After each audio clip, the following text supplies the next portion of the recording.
নমস্কাৰ বন্ধু-বান্ধৱীসকল, আজি ওলালোঁ বলবমৰ সেৱা দিবলৈ বুলি। বলক এতিয়া আমি সেৱা দিবলৈ যাওঁ। পোনপ্ৰথমে ধ্বনি দিওঁ।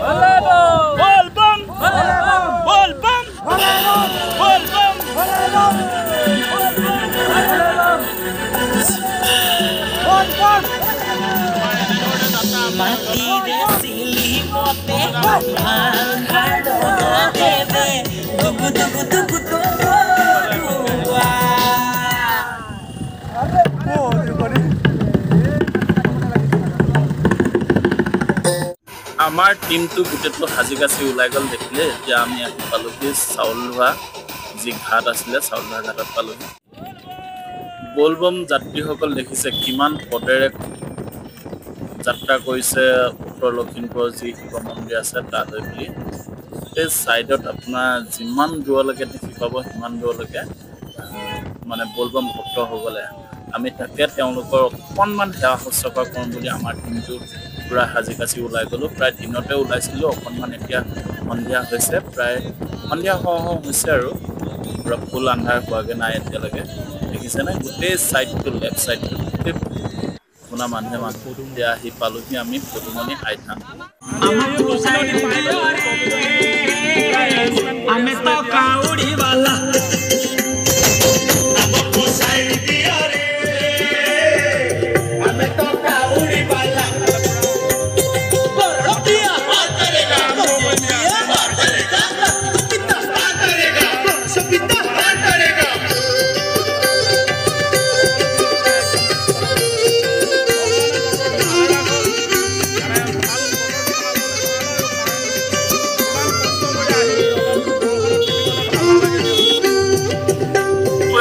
চলি গ'ল এইফালে খিচিৰি বনোৱা, এফালে লেবৰা, এফালে খিচিৰি।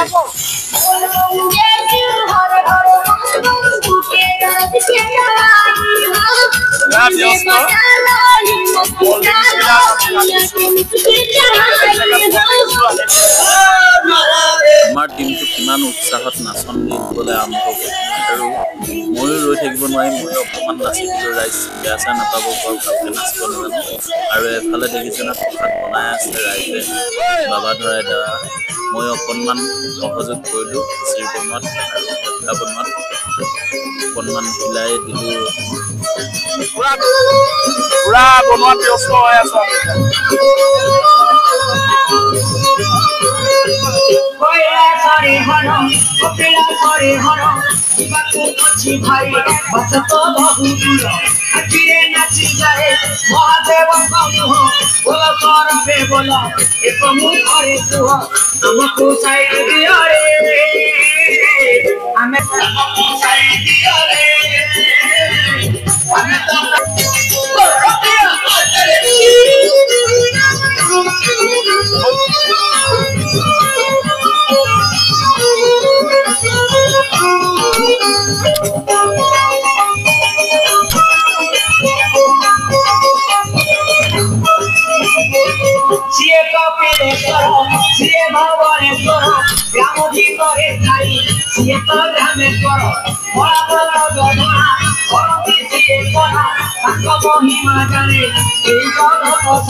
লাহে লাহে ভক্তগণ অহা আৰম্ভ কৰিছে। এখন গাড়ী আহিলে, পিছত তেওঁলোকক কল্ড ড্ৰিংকছ আৰু আপোনাৰ খিচিৰি প্ৰসাদ যি বনাইছিলোঁ আমি তাকে দিয়াৰ ব্যৱস্থা কৰিছিলোঁ। আৰু এইফালে আনফালে দেখিছে না কি উদ্যান নৃত্য চলিছে।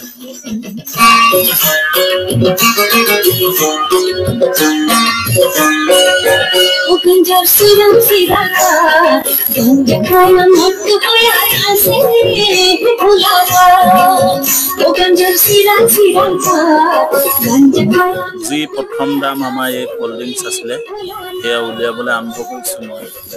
দেখিছে কল্ড ড্ৰিংকছখিনি চব বৰফত দি লৈ যোৱা আছিলে দিনতে। এনেকৈ ড্ৰামত পেকিং কৰি খুব ধুনীয়া ঠাণ্ডা হৈ থাকে। ভক্তসকলৰ কাৰণে খুব সুবিধা হয়।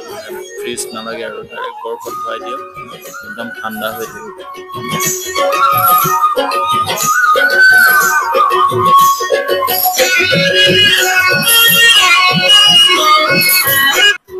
আমাৰ ফালৰ পৰা লৈ যোৱা হৈছিলে আম আৰু নাচপতি।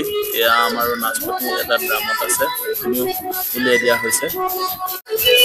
আনফালে ভক্তসকলো লাহে লাহে অহা আৰম্ভ কৰিছে। এয়া দেখিছে আৰু এখন গাড়ী আহি ৰখিলেহি। তেওঁলোকে খিচিৰি প্ৰসাদ গ্ৰহণ নকৰে, কল্ড ড্ৰিংকছ আৰু ফল প্ৰসাদ গ্ৰহণ কৰিব।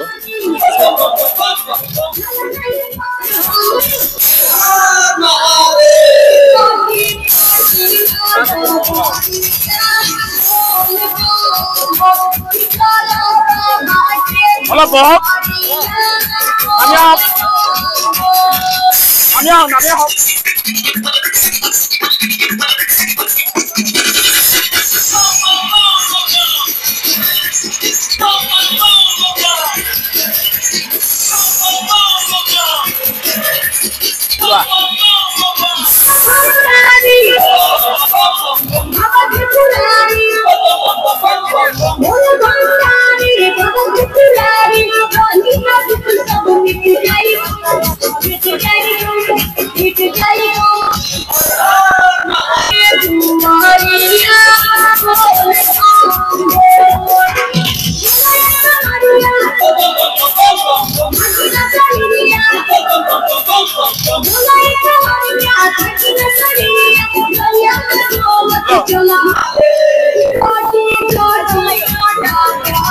যিসকল পদেৰে যোৱা ভক্ত আছে সেইসকল লাহে লাহে আহিবলৈ আৰম্ভ কৰিছে।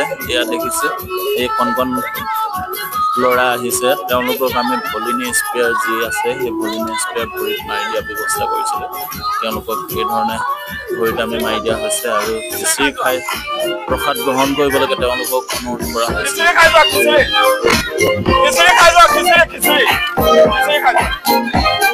আনফালে আমাৰ খিচিৰি প্ৰসাদো ৰেডি হৈ গ'ল।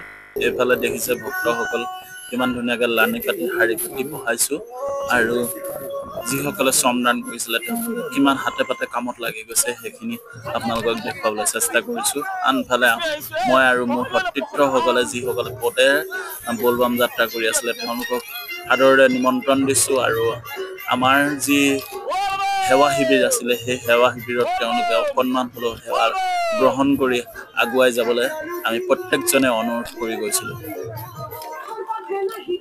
এই সময়কণ যেন আমাৰ প্ৰত্যেকজনৰ একোটাকৈ বিশেষ সময় বুলি আমি সকলোৱে বিবেচনা কৰি লৈছিলোঁ। কাৰণ আমি যিমান পাৰোঁ ভক্তসকলক যি ধৰণে পাৰোঁ তেওঁলোকে যি ধৰণে সেৱা ধৰিব বিচাৰিছিলোঁ সেই ধৰণে তেওঁলোকক সেৱা গ্ৰহণ কৰা হৈছিল। কোনোবাই পানী খাওঁ পানী দিয়া হৈছিল, কোনোবাই ফল লাগে ফল দিয়া হৈছিলে, কিছুমানক কল্ড ড্ৰিংকছ লাগে কল্ড ড্ৰিংকছ দিয়া হৈছিলে আৰু ভলিনী যি আছিলে ভলিনী আমাৰ সেৱা বিশেষ সেৱা সেইটোও দিয়া হৈছিলে আৰু ফাৰ্ষ্ট এড ট্ৰিটমেণ্ট চৰ্দি কাৰোবাক লাগে সেইটোও প্ৰদান কৰা হৈছিলে। ভৰিটো ভাল পাব, বিষটো একদম নাইকিয়া হৈ যায়, আৰাম পাব।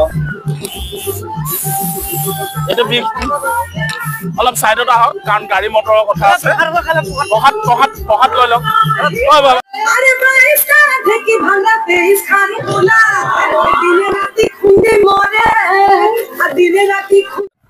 লাহে লাহে আমাৰ পদেৰে যোৱা যিসকল ভক্ত আছিলে সেইসকলৰ ভক্তৰো ভিৰ ক্ৰমান্বয়ে বৃদ্ধি হ'বলৈ লৈছে। চাওকচোন আপোনালোকে গোটেই লানি নিচিকা সোঁত যি আছিলে সেই ধৰণে সোঁত বৈ গৈছে।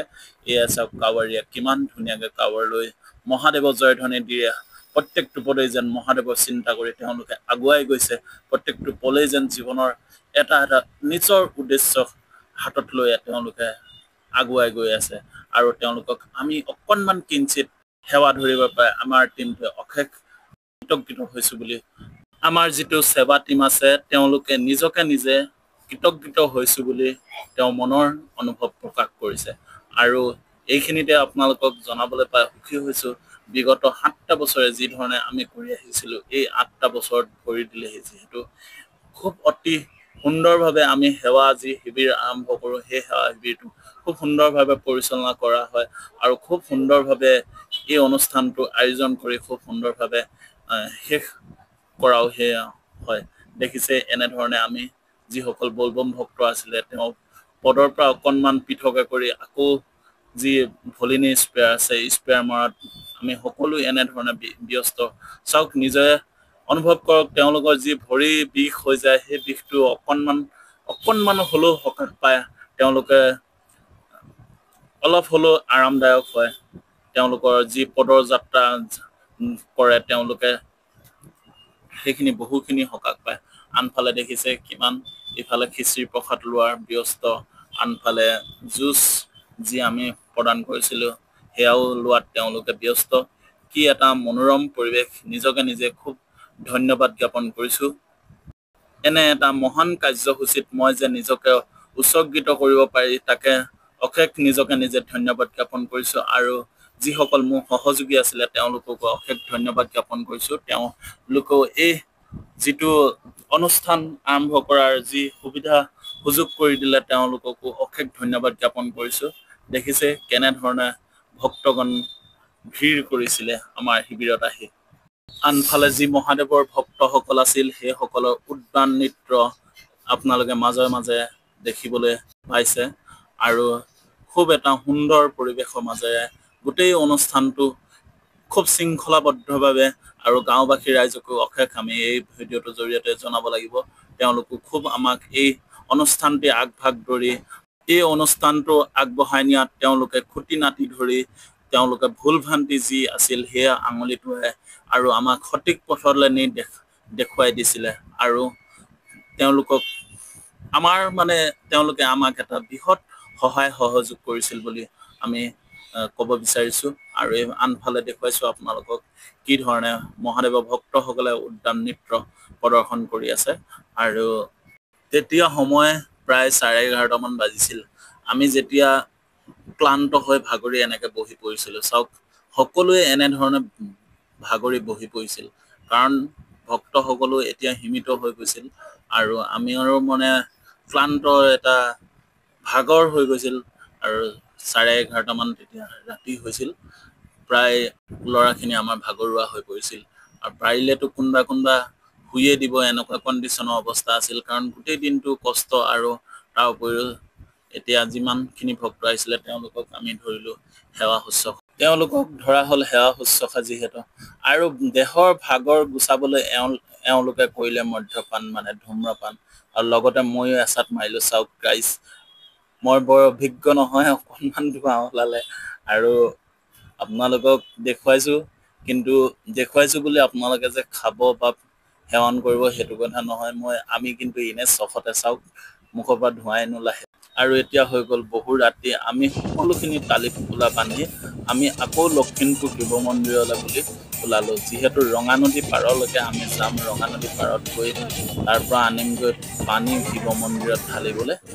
সকলোবোৰ দুখ ভাগৰ কাটি কৰি আমি আকৌ ওলালোঁ ৰঙানদী পাৰলৈ বুলি। ৰঙানদী পাৰৰ পৰা যিসকলে ৰঙানদী পৰা পানী আনি লখিমপুৰ শিৱ মন্দিৰত ঢালে তেওঁলোকে এবাৰ কমেণ্ট কৰি জনাব আৰু বলবম লিখিবলৈ নাপাহৰিব। আপোনালোকৰ কেনে অভিজ্ঞতা সেয়াও মতামত জনাবলৈ নাপাহৰিব। এয়া আমি পালোহি এতিয়া লখিমপুৰ শিৱ মন্দিৰ ভাগ। এইফালে চাওক, বাওঁফালে আপোনালোকক দেখুৱাই দিছোঁ। এইভাগেই শিৱ মন্দিৰ য'ত আমি জল অৰ্পণ কৰিম। এতিয়া গৈ আছোঁ পানী আনিবলৈ, কাৰণ শিৱ মন্দিৰটো অলৰেডি খোলা হৈ গ'ল। তেওঁলোকে তাত কোনোবাই পানী ঢালি আছে আৰু বহু ভিৰ লাগিছে। চাওকচোন, গোটেই পথটো নধৰা হৈ গৈছে গোটেই ভক্তসকলৰ পৰা। ৰাতি প্ৰায় 1:30মান বাজিছে এতিয়া, কাৰণ আমি অকণমান ৰেষ্ট কৰি সকলোৱে গৈ আছিলোঁ। দেখিছেনে কেনেধৰণৰ এটা ভিৰ আৰু তাত বুজাব নোৱাৰা এটা দৃশ্য আছিল। গোটেই লখিমপুৰ চহৰখনৰ ভিতৰত এটা জাকজমকতা এটা পৰিৱেশ হৈছিল। লখিমপুৰ শিৱ মন্দিৰৰ পৰা আৰু ৰঙানদী পাৰলৈকে গোটেই লখিমপুৰ চহৰখন যেন সোণত সুৱগা হৈ পৰিছিল। কাৰণ গোটেই সোঁৱে বাৱে আগে পিছে যেনিয়ে চাব আপুনি তেনিয়ে মহাদেৱৰ ভক্ত আৰু ভক্ত, অগণন ভক্ত। যোনে যেনেকৈ পায় সেনেধৰণে আহিছে। কোনোবাই বাইচাইকেল লৈ আহিছে, কোনোবাই পথেৰে আহিছে, কোনোবাই ডাঙৰ চাউণ্ড লৈ গৈছে, কোনোবাই টাটা মোবাইলত আহিছে। যোনে যি ধৰণে পায় সেই ধৰণে মহাদেৱৰ ওচৰত জল অৰ্পণ কৰিবলৈ আহিছে। চাওকচোন আপোনালোকে কিঞ্চিতমান জেগা খালী নাপাব। ইমান এটা সুন্দৰ আৰু সুন্দৰতকৈ সুন্দৰ পৰিৱেশ। মই যিহেতু গাড়ীৰ ওপৰৰ পৰা আপোনালোকলৈ ভিডিঅ'টো লৈছিলোঁ। আমি এই ধৰণে গৈ লাহে লাহে ৰঙানদী পালোঁ। চাওকচোন ৰঙানদী পাৰখন কেনেধৰণৰ আলোকসজ্জাৰে সজাই তুলিছে, যেন এখন বেলেগ এখন দেশলৈহে আহিলোঁ আমি অযোধ্যা নগৰতহে সোমালোঁ। চাওকচোন ৰঙানদী পাৰখন যেন অযোধ্যা নগৰলৈ পৰিণত হৈছিল সেইদিনাখনি গোটেই ৰঙানদী পাৰটোত। চাওকচোন আপোনালোকে কেনেধৰণৰ মানে আলোকসজ্জাৰে দি সজাই তোলা হৈছিল। ৰঙানদী পাৰটো যেন গোটেই আলোকসজ্জাৰে সজাই তোলা হৈছিল, কাৰণ এই আলোকসজ্জাটো ভগৱানক অৰ্পণ কৰা এগছিকৈ দীপক। আৰু আপোনালোকে য'লৈকে চকুৰে মন কৰিছে তালৈকে আপোনালোকে দেখিছে কি ধৰণে চাকি বন্তি জ্বলি উঠিছিল ৰঙানদী দুয়োটা পাৰত। আমিও সেই সুখৰ সমভাগী হ'বলৈ বুলি আগবাঢ়ি গ'লোঁ আৰু বহু এটা ভিৰ আছিলে তাতে। আৰু পানী যিহেতু খুব কম আছিলে ৰঙানদীখনত, আপোনালোকক এনেই কাষৰ পৰা দেখুৱাবলৈ চেষ্টা কৰিছোঁ মই। চাওকচোন কি ধৰণৰ এটা মানে অপৰন্ত দৃশ্য বুলি ক'ব লাগিব। চাওক লোকে লোকাৰণ্য হৈ পৰিছে গোটেই ৰঙানদী পাৰখনত। আৰু যি জনসমুদ্ৰ হৈছিলে সেই সমুদ্ৰকে আপোনাক দেখাবলৈ চেষ্টা কৰিছোঁ। আপোনালোকক দুইটা পাৰত মই বাওঁ ফালৰ পাৰটো আপোনালোকক দেখাবলৈ চেষ্টা কৰিম আৰু ফালৰ পাৰটো এতিয়া দেখাই আছোঁ। চাওকচোন কি এটা সুন্দৰ পৰিৱেশ। সকলো মহাদেৱৰ ওচৰত জল অৰ্পণ কৰিবলৈ অহা ব্যক্তি। ইয়াত না জাতি আছে, না ধৰ্ম আছে, না কোনো এটা মানে অন্য ভাষী আছে। সকলোৱে এটাই উদ্দেশ্য, খালি মহাদেৱৰ ওচৰত অকণমান হ'লেও জল অৰ্পণ কৰা। চাওক নদী পাৰটোত এনে লাগিছে যেন আপুনি এখন বেলেগ বৈকুণ্ঠ ধামলৈ আহিলে। তাত আপুনি আৰতিও শুনিব নে, লোকগীতেই শুনিব নে মহাদেৱৰ বলবম গীতেই ভোজপুৰী গীতেই শুনিব নে, কি শুনিব আপুনি?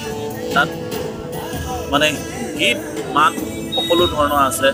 খুব এটা ৰিয়েল দৃশ্য। চাওক আপোনালোকক দেখুৱাই আছোঁ মই এতিয়া। আৰু আমাৰ যিটো সেৱা দিয়া টীম আছিলে সেই টীমটোৱেও এনেধৰণে পূজা অৰ্চনা কৰি আমি মহাদেৱৰ শিৱ মন্দিৰো উপস্থিত হ'লোহি। মন্দিৰৰ ভিতৰত কেনেকুৱা ধৰণৰ ভিৰ আছে মহাদেৱৰ মন্দিৰ। আৰু এইফালৰ পৰা এনেকৈ দীঘলীয়াকৈ লাইন পাতি এনেকৈ এইফালে এই পকা ৰাস্তালৈকে লাইন আছে এনেকৈ ভালকৈ।